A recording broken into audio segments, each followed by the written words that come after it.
Salut, c'est Thomas de l'Oreca et aujourd'hui je vous retrouve pour vous parler d'un média low-tech, le média low-tech francophone de référence, le Low-Tech Journal. Le Low-Tech Journal, c'est un bimestriel, donc ça sort tous les 2 mois, ça fait à peu près 40 pages, donc c'est quelque chose de léger, disponible à un prix hyper accessible pour seulement 22 € par an. Combien ?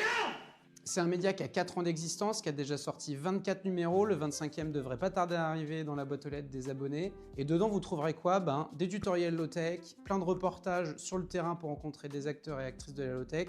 Ça pose plein de questions de société sur notre rapport à l'énergie, aux matériaux. C'est un magazine un peu de chevet, très honnêtement. On est hyper content que ce soit un partenaire depuis longtemps et de pouvoir aujourd'hui les avoir dans la section L'Oreca, mais aussi de pouvoir parler de leur campagne de financement participatif sur Ulule. Pourquoi ils font une campagne ? Je pense que vous savez que le contexte n'est pas hyper cool pour les initiatives écolo en ce moment. Entre le pseudo backlash écolo, les attaques contre les médias, l'arrivée de l'IA générative qui impacte aussi bien les médias que les artistes qui font les couvertures du magazine. Dans ce contexte-là, Jacques, le rédacteur en chef, et son équipe ont besoin d'un peu d'aide, un peu de soutien pour sécuriser leur avenir, puis aussi proposer des nouveaux formats, des photos-reportages sur le terrain un peu partout et un peu plus loin aussi. Ils ont également lancé un podcast, ils vont avoir besoin d'aide pour le soutenir. D'ailleurs, on a eu la chance chez l'Oreca avec Anthony de participer au premier épisode de ce podcast. Et puis je parlais des artistes, mais pouvoir demander à des artistes de faire des dessins originaux et des nouveaux visuels pour les couvertures de magazine, ça a évidemment un coût. Cette campagne de financement participatif elle va permettre de financer tout ça, de soutenir ça sur le long terme.